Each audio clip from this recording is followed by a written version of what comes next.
Top okay पर जल्द ही शुरू होने वाली है एक फिक्शन सीरीज जिसका नाम है पुकार। उसकी स्टारकास्ट हमारे साथ है राज बब्बर साहब, रणविजय एंड आदा शर्मा एंड उसके producer Vipul Shah. Welcome to E24। Thank you very much. अच्छा विपुल सर, सबसे पहले आपने शुरुआत की थी सीरियल से, फिर आप मूवी में आ गए, इतनी हिट फिल्म्स आपने दी, उसके बाद वापस सीरीज की शुरुआत। इस देश में जो डेली सोप का सिलसिला शुरू हुआ वो एक महलों सपनों का से शुरू हुआ जो कि मेरा शो था, और उसके बाद मुझे लगा कि उस शो के हमने 1000 एपिसोड भी बनाए। वो पहला शो था जिसने 1000 एपिसोड का मुकाम पार किया। पर फिर मुझे लगा कि टीवी एक कहीं ना कहीं एक दायरे में फंसता चला जा रहा है। फिर मैं फिल्में कर रहा था। अब मुझे लग रहा है कि टीवी फिर एक करवट बदल रहा है। अब मिनी सीरीज का दौर आ रहा है।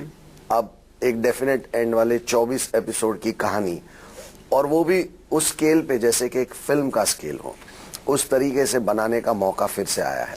अच्छा बब्बर साहब, 20 साल बाद if I am not wrong आप टेलीविजन पर आ रहे हैं, तो कैसा एक्सपीरियंस था आपका? ये सच है कि मैंने रेगुलर टीवी के शोज नहीं किए। उससे पहले मैं करता रहा 1972, 1974, 76 के उस जमाने में किया। उसके बाद मैं नहीं, फिर जो भी किए एक आध एपिसोड किया। उसके बाद मैं नहीं, महाभारत का एक एपिसोड, मैं दिल्लियों का एक एपिसोड, रणजीत सिंह का एक एपिसोड, उसके बाद में नहीं किए। लेकिन बहुत अच्छा इसलिए लगा कि ये आवाज़ जो है, ये पुकार जो है, वो विपुल शाह साहब के ऑफिस से आई, इनसे आई। जब इन्होंने कहा कि इनके साथ काम करना है तो नेचुरली अपने आप में कॉन्फिडेंस, क्योंकि विपुल शाह अपने आप में एक बड़ा क्रेडिबल नाम है फिल्म इंडस्ट्री में। तो आधी हाँ तो उसी वक्त हो गई थी जब इन्होंने फ़ोन पे पूछा। उसके बाद रोल सुना, रोल सुनने के बाद सब्जेक्ट के बारे में जब पता लगा और ये तय हुआ कि ये सिर्फ 24 एपिसोड की कहानी है, तो ये लगा कि ये एक सही माने में एक मुकम्मल कहानी बनाई जा रही है।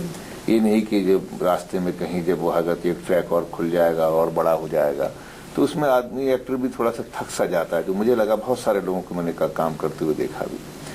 तो तमाम ये चीज़ें थी जो मुझे लगा कि इसमें काम करना चाहिए। आई एम वेरी हैप्पी कि टीम के साथ, यंग टीम के साथ में काम करने को मिल रहा है। तो फिर रणविजय, अब रोडीज के बाद वापस आपको वही वाला अवतार देखने को मिलने वाला है? एक्चुअली यहाँ पर मैं पहली बार टेलीविजन पे एक्ट कर रहा हूँ, सो मेरे लिए भी टेलीविजन पे फिक्शन करना it's like a debut. Vipul sir के साथ मैं पहले काम कर चुका हूँ 2 फिल्मों में, तो उनको पता है कि मेरी स्ट्रेंथ्स, लाइक्स, डिसलाइक्स सब कुछ पता है। और जब उन्होंने ये डिसाइड किया कि एक आर्मी के मेजर के ऊपर ये स्टोरी होगी, तो उन्होंने एकदम मुझे फोन किया और he already knew the answer. I think उन्होंने फॉर्मेलिटी के लिए ऐसे पूछ लिया, करेगा कि नहीं करेगा, है ना? और साइड में शर्त भी लगाई होगी, जरूर करेगा ऐसे। नहीं तो जबरदस्ती लगा दिया होगा, नहीं करेगा। तो it was like that, and because he knows कि मैंने मेरे पिताजी फौज में, अगर मैं फौज में जाता तो मैं अपनी फैमिली की छठी पीढ़ी होता। और मेरे लिए बचपन से यही था कि मैं बड़े होकर फौज में जाऊंगा, बड़े होकर फौज में जाऊंगा। मैंने सारे एग्जाम्स वगैरह भी क्लियर कर दिए थे। तो कहीं ना कहीं जो मेरी जो विशेष थी, जो मनोकामनाएं थी, वो अभी विपुल सर ने पुकार के थ्रू पूरी कर दिया सर। तो फाइनली आप भी फौज में आ गए। And you know, even for the family, my grand parents, सबको बहुत खुश हैं वो जो मैं कर रहा हूँ अपनी लाइफ में। पर अरे अगर फौज में होता तो कैसा होता? तो वो अभी सारे जो सवाल जवाब हैं वो सब उनको मिल रहे हैं और काफी इमोशनल हो गए हैं घर वाले। आदा, आपका क्या रोल है और आप भी क्या इसमें कुछ एक्शन करती दिखाई देंगी? नहीं, एक्चुअली मैं एक्शन नहीं कर रही हूँ इसमें। रणविजय कर रहा है and he is hanging of cliffs and doing very cool stuff. मैं रणविजय की राजवीर शेरगिल, जो इनका कैरेक्टर है, उनकी लव इंटरेस्ट हूँ, आरती, जो बहुत प्यार करती है राजवीर से, उसके लिए कुछ भी कर सकती है। वो बिंदास है, अपना जो दिल में है वो बात कह देती है, किसी से डरती नहीं है। Quite a brave journalist. Yes, a brave journalist. अच्छा, wish you all the very best for your Pukar.